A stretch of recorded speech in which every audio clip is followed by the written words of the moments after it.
Hello everyone, welcome back to अविवर्सिटी। कैसे हैं सब लोग? आई होप सब अच्छे होंगे और सबकी प्रिपरेशन एकदम बढ़िया चल रही होगी। तो आज हमारी वीडियो का टाइटल है नो पेन चैलेंज। ये टाइटल मैंने क्यों रखा है? ये टाइटल मैंने इसलिए रखा है, एसएससी ने 2025 में काफ़ी सारे एग्ज़ाम कंडक्ट किए और उन एग्ज़ाम में जो मैथ पूछा गया, तो उन क्वेश्चंस में से मैंने कुछ क्वेश्चंस ऐसे उठाए हैं कि जिनको आप बिना पेन उठाए खाली दिमाग चला के कर सकते थे। अब उससे क्या होगा?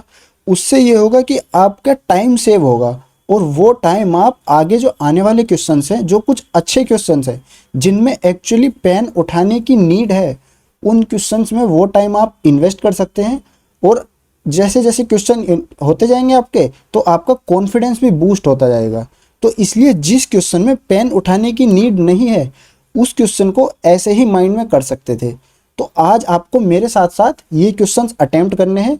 हालांकि अगर आपको कहीं पे नीड लगे तो आप थोड़ा बहुत पेन उठा लेना, वरना आप मेरी एक्सप्लेनेशन सुनना। मैं एक्सप्लेन उस तरह से करूँगा कि आपको माइंड में क्या सोचना है, जो आपके दिमाग में चलना चाहिए वो मैं यहाँ पे बोलूँगा।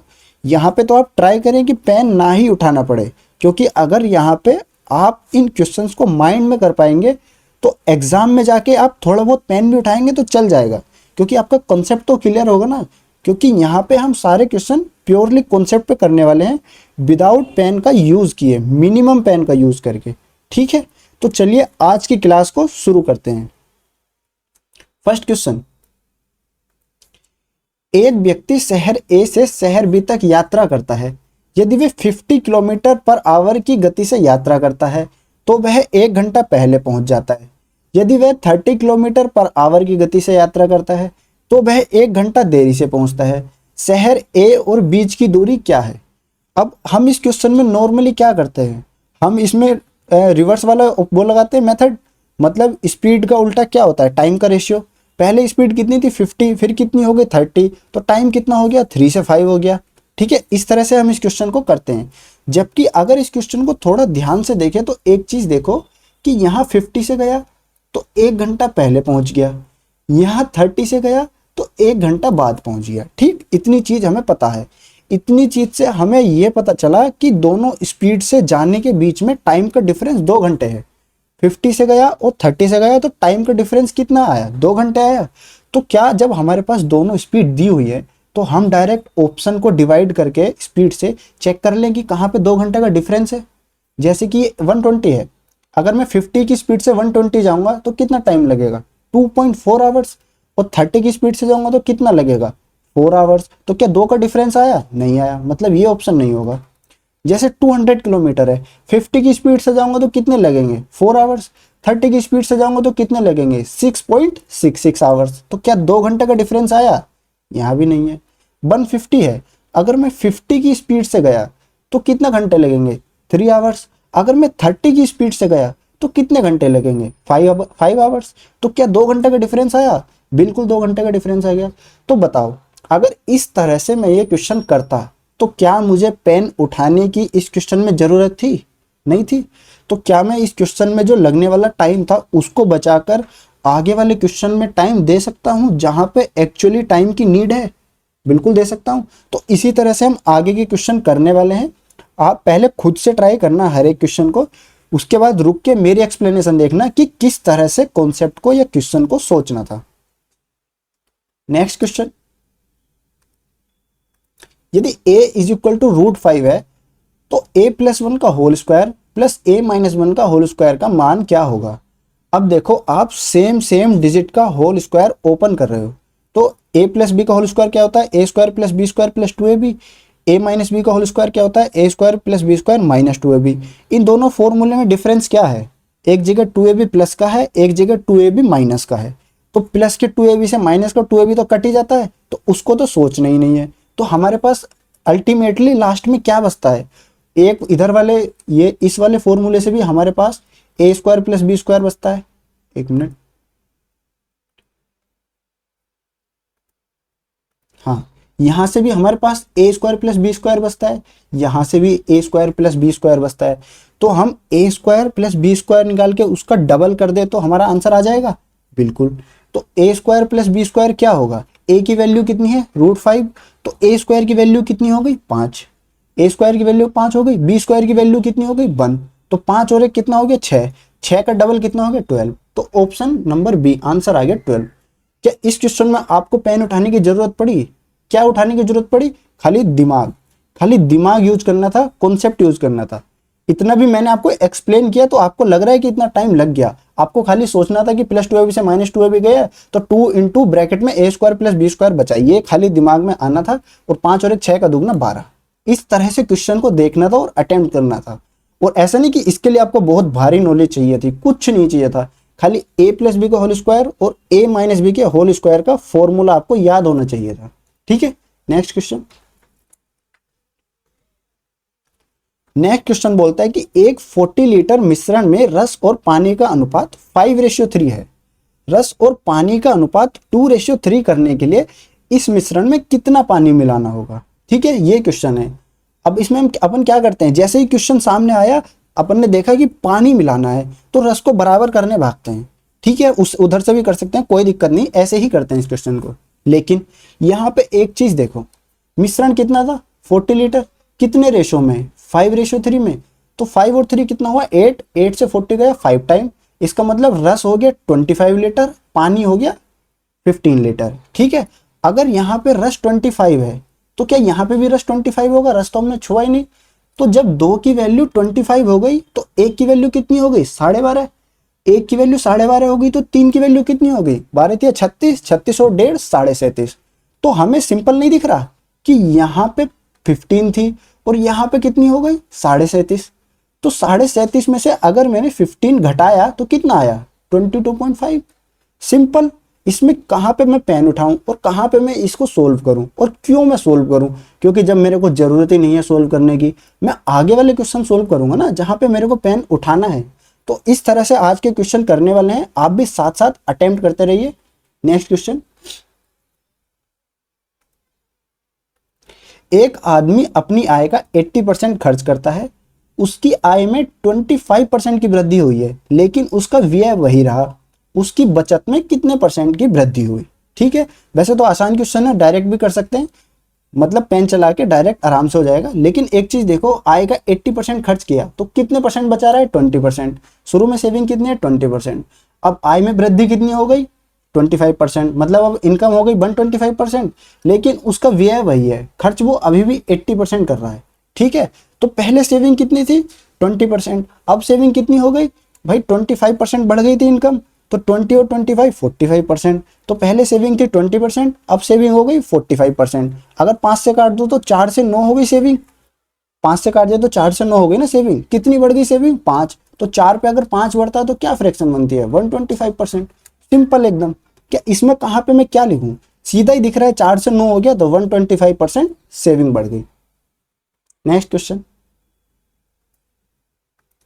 राहुल ने पहले 3 वर्षों के लिए 5% प्रतिवर्ष, अगले 5 वर्षों के लिए 7% प्रतिवर्ष और 8 वर्षों से आगे की अवधि के लिए 9% प्रतिवर्ष की दर से साधारण ब्याज पर एक धनराशि उधार ली। यदि वह 10 वर्षों के अंत में केवल ब्याज के रूप में कुल 6800 रुपए का भुगतान करता है, केवल 10 वर्ष तक उसने किया, ठीक है, ब्याज लिया दिया, तो उसने कितनी धनराशि उधार ली? अब देखो यहाँ पे सबसे पहले एक सिंपल चीज, अपने दिमाग से ये चीज निकाल के रखना कि पेन उठाऊंगा नहीं तो गलत हो जाएगा। अगर तुम पेन उठाओगे नहीं तो गलत हो जाएगा, ये चीज एकदम दिमाग से निकाल के रखो, क्योंकि अगर ट्राई ही नहीं करोगे तो वो जो गलत हो रहा है वो सही होना शुरू कैसे होगा? पहली बात तो चलो मान लिया गलत होगा, गलत तो यहाँ पे होगा ना, गलत तो घर पे बैठ के होगा ना। लेकिन आप घर पे बैठ के अगर ट्राई करोगे बार बार तो आपका दिमाग पॉलिश नहीं होगा, तो एग्जाम में जाके कम टाइम नहीं लगेगा, क्या आपको घर पे बैठ के कॉन्फिडेंस नहीं मिलेगा? अगर आप यहाँ पे बिना पेन उठाए क्वेश्चन को कर पा रहे हो तो एग्जाम में आपको पेन उठाना भी पड़ेगा, तो क्या आपको बाकियों से कम टाइम नहीं लगेगा? क्या बाकियों से पहले आप क्वेश्चन को अटेम्प्ट नहीं कर पाएंगे? तो उससे क्या आपको कॉन्फिडेंस नहीं बढ़ेगा एग्जाम में? तो वही चीज आपको करनी है। दिमाग को बांध के मत रखो कि लिखना ही है, दिमाग में कैलकुलेशन गलत भी आए तो ट्राई करो। इस वाले में गलत होगी ना, अगले वाले में गलत होगी ना, एक में तो सही होगी, 2 में तो सही होगी, कोई बात नहीं, आगे ट्राई करेंगे, आगे जाके एक टाइम पे जाके होने लगेगी सही, 90% क्वेश्चन में होने लगेगी। ठीक है, कुछ टाइम बाद तो सब में ही होने लगेगी जो करने लायक हैं, क्योंकि क्वेश्चन को देख के समझ जाओगे आप एक बार एक्सपीरियंस होने के बाद कि किस पे पेन उठाना है और किस पे नहीं उठाना है। जैसे ये क्वेश्चन है, पहले 3 वर्ष के लिए 5% है तो कितना इंटरेस्ट हो गया 15%। अगले 5 वर्ष के लिए 7% है, कितना इंटरेस्ट हो गया 7 पंजे 35 35%। 15 पहले था तो 35 और 15 कितना हो गया 50। और 10 वर्ष की बात है तो आगे के कितने वर्ष बचे 2 वर्ष बचे। अब 2 वर्ष के लिए कितना इंटरेस्ट रेट है 9%। तो 9 इंटू 2 18। तो 50 और 18 कितना हो गया 68, मतलब 68% ब्याज लगेगा। 68% ब्याज के लिए 6800 रुपए दिए हैं। तो भाई 68% की वैल्यू जब 6800 है तो 100% की वैल्यू कितनी होगी 10,000। सिंपल। इस तरह से यहाँ पे आप ट्राई करोगे ना तो एग्जाम में क्वेश्चन करना आपके लिए एकदम आसान हो जाएगा। नेक्स्ट क्वेश्चन, एक छड़ को 2/5 रेशो 3/10 रेशो 1/2 के अनुपात में विभाजित किया गया है। कुल लंबाई 6 मीटर। सबसे छोटा टुकड़ा ज्ञात कीजिए। अब देखो इसमें क्या करते हैं अपन, सबसे पहले 10 ले लेंगे एलसीएम, उसके बाद सबको मल्टीप्लाई करेंगे एलसीएम से, उसके बाद उस रेशो में छड़ को डिवाइड कर देंगे। अब एक चीज देखो, थोड़ा सा सोचो, यहाँ पे क्या आएगा 5 से अगर 2 को डिवाइड किया 0.4, यहाँ पे आएगा 0.3 और यहाँ पे आएगा 0.5। कुछ देर के लिए दिमाग से पॉइंट हटा दो। 4 3 5, 4 और 3 7, 7 और 5 12। ठीक है 12 आ गया, पॉइंट हटाया था ना दिमाग से, वापस ले आओ, कितना हो गया 1.2। 1.2 की वैल्यू कितनी हो गई 6। तो 1 यूनिट की वैल्यू कितनी हो गई 5। 1 यूनिट की वैल्यू 5 हो गई, क्योंकि 12 पंजे 60 होते हैं। उसने पूछा है सबसे छोटा टुकड़ा ज्ञात कीजिए। सबसे छोटा टुकड़ा कौन सा था 3/10 वाला 0.3। तो ये कितनी आ गई 3/10 की वैल्यू कितनी आ गई 0.3 इंटू 5 1.5। Option number A. तो क्या इस क्वेश्चन में कहीं पे दिक्कत थी, इस क्वेश्चन में कहीं पे दिक्कत थी, कहीं पे नहीं थी। नेक्स्ट क्वेश्चन, 100 और 250 के बीच के सभी पूर्णांक संख्याओं का औसत क्या है जो 11 से पूर्णतः विभाज्य है। पहली बात, इस क्वेश्चन के आंसर, इस क्वेश्चन के ऑप्शन मैंने सेट नहीं किए, ये एसएससी सीजीएल 12 तारीख को पूछा गया है, अभी 2025 में शिफ्ट 1 में। ठीक है, ऐसे ही ऑप्शन थे। अब आप एक चीज देखो, 11 से डिवाइड होने वाली संख्याओं का एवरेज निकालना है। ठीक है, 100 से 250 के बीच की, तो जो 11 से डिवाइड होने वाली सारी संख्याएं होंगी उनको हम जोड़ेंगे और फिर कितनी वो संख्याएं हैं उससे डिवाइड करेंगे। तो क्या 11 कहीं पे चला गया, नहीं चला गया। तो 11 से डिवाइड होने वाले सभी पूर्णांकों का एवरेज भी तो 11 से डिवाइड होगा। सिंपल बात है, समझ में आ गई। तो इन चारों ऑप्शन में 11 से डिवाइड कौन सा ऑप्शन है 6 और 1 7, 7 में से 7 गए 0, मतलब पहला ऑप्शन तो डिवाइडेड है। 6 और 1 7 8 नहीं, 6 और 1 7 9 नहीं, 6 और 1 7 4 नहीं। तो एक ही ऑप्शन इन्होंने 11 से डिवाइडेड दिया था, ऑप्शन नंबर ए। ठीक है, तो इसके लिए मैं बीच की संख्या क्यों सोचूं कि पहले तो होगी 110 फिर 121, इस तरह से आगे तक सोच के जाऊं फिर जोड़ के उनको डिवाइड करूं, कोई जरूरत नहीं थी। ठीक है, नेक्स्ट क्वेश्चन, यदि a/b इज इक्वल टू 5/3 तो 6a + 2b ratio 6a - 2b ज्ञात कीजिए। हालांकि क्वेश्चन ये इजी है, हम शुरू में इजी क्वेश्चन से ही शुरू करेंगे, जिससे आगे आगे धीरे धीरे जाते जाते आपका कॉन्फिडेंस बिल्ड हो, और जब मैं आगे इस तरह की क्लास लाऊं तो आपका पहले से थोड़ा सा कॉन्फिडेंस बिल्ड हो गया हो, तो आपको वहां पे दिमाग लगाने में थोड़ी आसानी हो। अब ये क्वेश्चन है, जैसे 6a + 2b बताना है, तो 6a की वैल्यू कितनी आ गई 6 पंजे 30, a की वैल्यू 5 है। 2b की वैल्यू कितनी आ गई 3 दूनी 6, 30 और 6 कितने हो गए 36। तो एक तरफ आ गया 36, दूसरी तरफ 30 में से 6 घटा दो, तो 30 में से 6 गए कितना आ गया 24, तो 36/24 आ गया। तो अगर मैं इसको सिंप्लीफाई करूं तो 12 × 36 और 12 दूनी 24, 3/2 सीधा आंसर आ गया। इस तरह से ही एग्जाम में सोचना है। नेक्स्ट क्वेश्चन, क्वेश्चन है कि ए और बी एक व्यवसाय में 3/5 के अनुपात में योगदान करते हैं और वे 64,000 रुपए का लाभ कमाते हैं। ए एक कामकाजी भागीदार है और लाभ का 10% अतिरिक्त प्राप्त करता है। ठीक है, ए का कुल हिस्सा कितना है।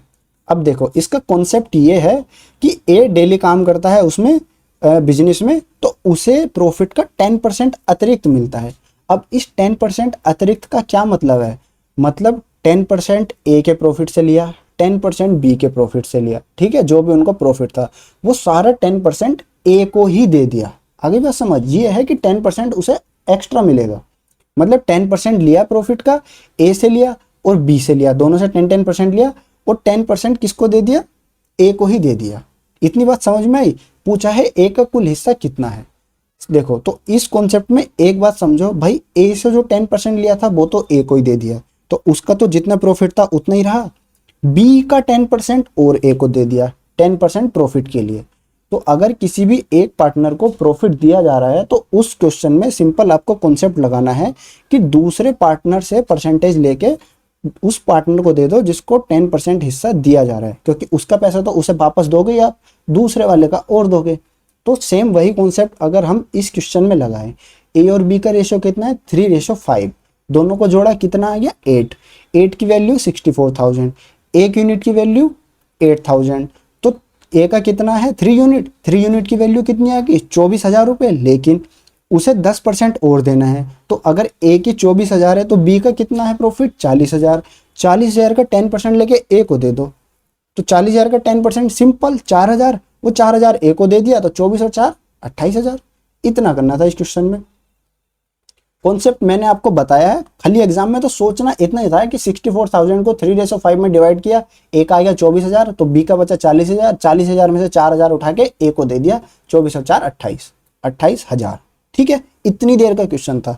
क्या आपको 1 भी मिनट लगेगी इस क्वेश्चन को करने में? 1 मिनट छोड़ो, आपको 50 सेकंड लगेगी इस क्वेश्चन को करने में? नहीं लगेगी। नेक्स्ट क्वेश्चन, एक संख्या को गलती से 20% घटाने के बजाय 25% बढ़ा दिया गया, अंतिम परिणाम सही मान से कितने प्रतिशत अधिक है? दिमाग में संख्या को 100 मान लो, 20% घटाना था मतलब कितना जाना था 80, 25% बढ़ा दिया, कितना पहुंचा दिया 125, तो कितने परसेंट अधिक है 125, 80 से कितने परसेंट अधिक है? तो 16 पंजे 80 और 25 पंजे 125, इसका मतलब 9 बढ़ गया 16 पे, तो 9/16 आ गया। अब काफी बच्चों को तो फ्रैक्शन याद होगी कि 9/16 की फ्रैक्शन 56.25% होती है, लेकिन अगर आपको याद नहीं है तब आपको यहाँ पे पेन उठा के कैलकुलेशन करनी पड़ेगी। हालांकि जब आप काफ़ी सारे परसेंटेज के क्वेश्चन लगाते हो ना, तो ये बेसिक वाली फ्रैक्शन आपको याद रहती हैं। 9/16 की फ्रैक्शन कितनी वैल्यू कितनी होती है 56.25%। नेक्स्ट क्वेश्चन,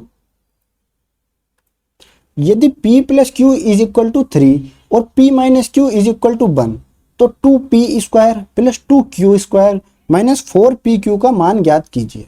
अब यहाँ पे सिंपल आपको दो संख्याओं का सम दिया है और दो संख्याओं का डिफरेंस दिया है। अगर आपको दोनों संख्याएं पता करनी है तो क्या करते हैं हम, दोनों को जोड़ के आधा कर दो तो बड़ी संख्या आ गई, दोनों को घटा के आधा कर दो तो छोटी संख्या आ गई। और वैसे भी यहाँ पे सिंपल ही दिख जाएगा आपको कि अगर दोनों का सम 3 है और डिफरेंस 1 है तो p हो गया 2 और q हो गया 1। ठीक है, और p2 और q1 हो गया, तो 2p² की वैल्यू कितनी हो गई 2 दूनी 4 दूनी 8, 2q² की वैल्यू कितनी हो गई 2, तो 8 और 2 10, 10 माइनस 4 इंटू 2 इंटू 1, तो 10 में से 8 गए, कितना बचा 2, 10 में से 8 गए बचा 2, मतलब ऑप्शन नंबर ए यहाँ पे सही आंसर हो गया। ठीक, नेक्स्ट क्वेश्चन। देखो इस क्वेश्चन का कॉन्सेप्ट एकदम ध्यान से समझना, मैं क्या क्या बोलता जा रहा हूं उसको दिमाग में रखना, और अभी आप कर सकते हैं तो पहले पॉज करके करने का ट्राई कर लो एक बार।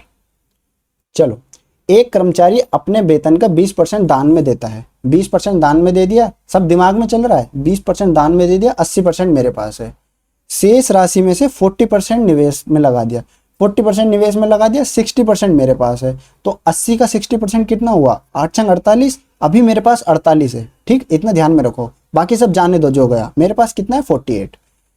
शेष राशि को शिक्षा और यात्रा में 7:5 के अनुपात में बांटा, और यात्रा पे व्यय कितना है 6,000।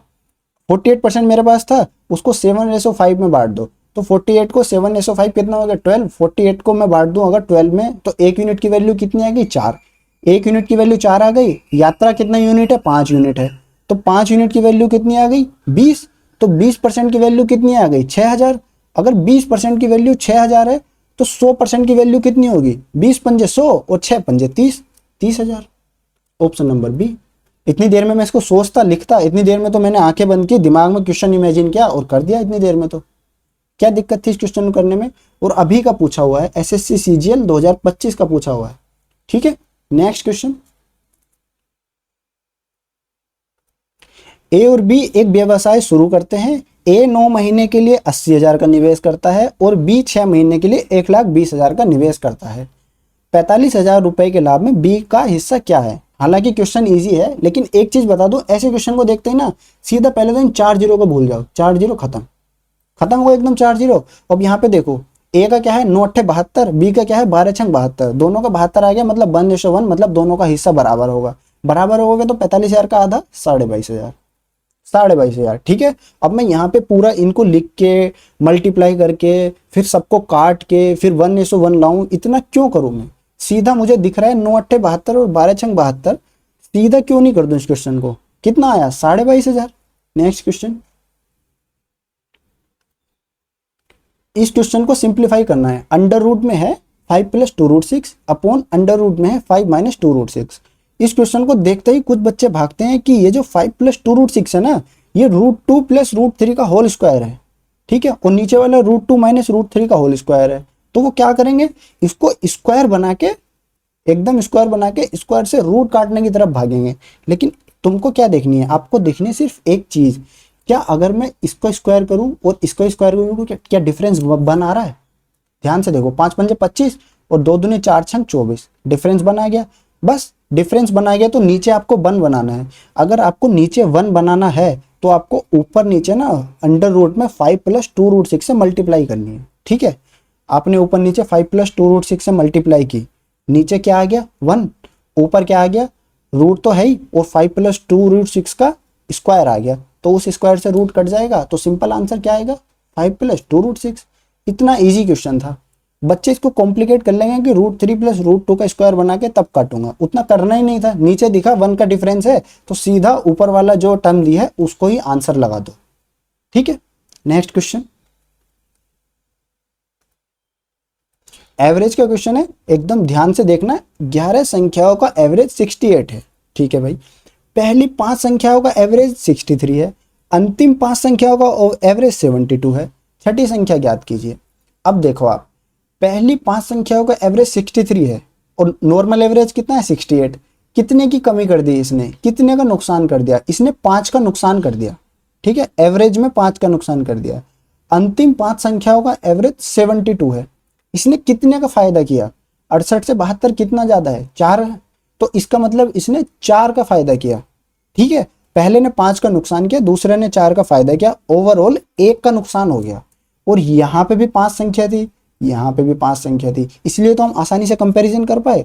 तो ओवरऑल हमारा 1 का नुकसान हो गया 5 संख्याओं की वजह से, तो 5 × 1 = 5, इसका मतलब टोटल 5 का नुकसान हो गया हमारा, ठीक है। वो जो 1 का नुकसान हुआ था वो था एवरेज, अब ये जो 5 का नुकसान हुआ है ये है नंबर, ठीक है। इन 10 संख्याओं की वजह से हमारा 5 का नुकसान हो गया। तो अब जो 11वीं संख्या है ना, उसको हम उससे ना हमें वो जो 5 का नुकसान हुआ है उसको रिकवर करना है। तो उसको रिकवर कैसे करेंगे? एवरेज से उसे 5 ज्यादा रख दो। हम अभी 5 के लॉस में है ना, एवरेज से उसे अगर हम 5 ज्यादा रख दें तो वो क्या होगा, रिकवर हो जाएगा। तो 68 और 5 73, ऑप्शन नंबर ए। आसान था। पहले क्या है 5 का औसत 63 था, तो भाई 5 का नुकसान हुआ, फिर आगे 4 का फायदा हुआ, ओवरऑल 1 का नुकसान हो गया 5 संख्याओं की वजह से, तो ओवरऑल 5 नंबर का नुकसान हुआ हमारा। तो उसको रिकवर कर लो, एवरेज से 5 बड़ी संख्या ले लो, 68 और 5 73। नेक्स्ट क्वेश्चन, एक कस्बे में पुरुषों और महिलाओं की संख्या का अनुपात 3:2 है। 5 वर्ष बाद पुरुष की संख्या में 10% और महिला की संख्या में 25% की वृद्धि होती है। नया अनुपात क्या है? अब यहाँ पे तो सिंपल ही है, अगर 3:2 है तो इसको 30:20 बना लो, क्योंकि 10% बढ़ाना है और 25% बढ़ाना है। तो पुरुषों की संख्या कितनी होगी 30, 10% बढ़ाएंगे तो 33 हो जाएगी। महिलाओं की संख्या कितनी है 20, अब 25% बढ़ाएंगे तो 4 से 5, 20 से 25, तो रेशियो क्या आ जाएगा 33:25। नेक्स्ट क्वेश्चन देखो, इस क्वेश्चन में एकदम फोकस रखना, ध्यान से सुनना। 10,000 रुपए की राशि 2 भागों में उधार दी जाती है, एक 7% साधारण ब्याज पर, दूसरा 12% साधारण ब्याज पर। यदि वार्षिक ब्याज 900 रुपए है तो 12% पर उधार दी गई राशि क्या है? अब देखो 10,000 में से कुछ उसने बचाया तो नहीं, एक पे 7% ब्याज दिया, दूसरे पे दिया 12% ब्याज। अब ध्यान से ये देखो कि दोनों भाग पर उसने 7% ब्याज तो दिया ही है, एक पे 7 दिया, दूसरे पे 7 + 5% दिया, तो दोनों पे 7% तो दिया ही है। अगर वो ओवरऑल राशि पे 7% का इंटरेस्ट लेता तो उसको ब्याज कितना मिलता? 10,000 का 7% कितना होता है? 700। उसको ब्याज मिलता 700 अगर वो पहले भाग पे भी 7% इंटरेस्ट लेता, दूसरे भाग पे भी 7% इंटरेस्ट लेता। ठीक है, तो उसको कितना मिलता ब्याज? 700 रुपये। लेकिन उसको ब्याज मिला 900 रुपये। उसको 200 रुपये ज्यादा क्यों मिले? क्योंकि उसने जो सेकंड वाला भाग है ना, उसको 7 की जगह 12% इंटरेस्ट रेट पे दिया। आई बात समझ में? दूसरे वाले भाग को उसने 7 से 5% ज्यादा इंटरेस्ट रेट पे दिया, तो इसलिए उसको 200 रुपये ज्यादा मिल गए। तो मतलब दूसरे वाले भाग का जो 5% है वो 200 के बराबर है। तो अगर 5% की वैल्यू 200 है तो हम दोनों तरफ 20 से मल्टीप्लाई करें, 20 पंजे 100 और 200 इंटू 20 4000। तो सेकंड वाला पार्ट कितने का हो गया? 4000 का। इस तरह के क्वेश्चन है जिनमें आप टाइम बचा सकते हो। हालांकि एलिगेशन लगाने जाओगे तो फ्रैक्शन बनेगा, तो आप यहीं से दिमाग में सोच के कर सकते हो ना। दोनों को 7% पे देता, 700 मिलते, 900 क्यों मिले? इसने 12% पे दिया, कितने परसेंट एक्स्ट्रा पे दिया? 5% एक्स्ट्रा पे दिया, तो 5% की वैल्यू 200 हो गई। आई बात समझ में? 1% की वैल्यू 40 हो गई, 100% की वैल्यू 4000 हो गई। नेक्स्ट क्वेश्चन, यदि m ratio n is equal to 4:5, n ratio o is equal to 6:7, o ratio p is equal to 9:11, तो n और p के रेशो पूछा है कि n रेशियो p क्या होगा। अब n रेशियो p क्या होगा, एक चीज देखो, n और o यहाँ पे है, o और p यहाँ पे है, तो ये देखो कि हमें n भी मिल गया, p भी मिल गया, और हमें दोनों में एक चीज कॉमन भी मिल गई। ठीक है, तो ये जो दोनों में एक चीज कॉमन है ना, जैसे यहाँ पे o है, यहाँ पे o कितना है 7, यहाँ पे o है, o कितना है 9। कुछ नहीं करना, सिंपल, यहाँ इस 9 की मल्टीप्लाई इससे कर दो 6 से, और यहाँ पे इस 7 की मल्टीप्लाई इधर कर दो, तो 9 छंग 54 और 11 सत्ते 77।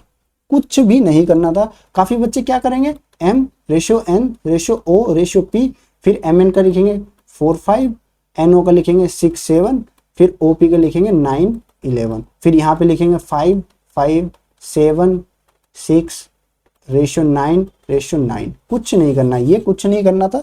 खाली यहाँ पे एक चीज देखो कि यहाँ पे o है, यहाँ पे भी o है, o की वैल्यू कितनी है 7, o की वैल्यू कितनी है 9, तो इस 9 की मल्टीप्लाई इधर 6 में कर दो, 9 छंग 54, और इस 7 की मल्टीप्लाई इधर कर दो 11 में, 11 सत्ते 77। तो क्यों इसमें मैं पेन उठाऊं और क्यों इसमें मैं ये सब लिख के अपना टाइम वेस्ट करूं? मैं आगे वाले क्वेश्चन में करूंगा टाइम वेस्ट करना होगा तो, ठीक है, मतलब वेस्ट नहीं, वहां भी इन्वेस्ट करेंगे, लेकिन इसमें तो नहीं करूंगा। ठीक है, नेक्स्ट क्वेश्चन। नेक्स्ट क्वेश्चन बोलता है कि ए और बी एक निश्चित कार्य को 30 दिनों में पूरा कर सकते हैं। ठीक है, टुगेदर लिखा है, दोनों साथ मिलके 30 दिन में पूरा करते हैं। मतलब ए भी 30 दिन तक करेगा, बी भी 30 दिन तक करेगा, तब होगा वो काम पूरा। ऐसे नहीं कि ए अकेला 30 दिन में कर लेगा और बी अकेला 30 दिन में कर लेगा, नहीं, ए और बी मिलके 30 दिन तक काम करेंगे। तो अब क्या हुआ आगे कि ए द्वारा 16 दिनों में काम करने के बाद बी को शेष कार्य अकेले 44 दिनों में पूरा करना है, करता है मतलब वो। ठीक है, तो बी को अकेले पूरा कार्य करने में कितने दिन लगेंगे, ये है करता है, करना है नहीं, ये करता है। ठीक है, अब आप एक चीज देखो भाई, ए को और बी को 30-30 दिन काम करना था मिलके। अब ए ने तो 16 दिन काम किया, मतलब ए अपने आलस की वजह से 14 दिन का काम छोड़ गया।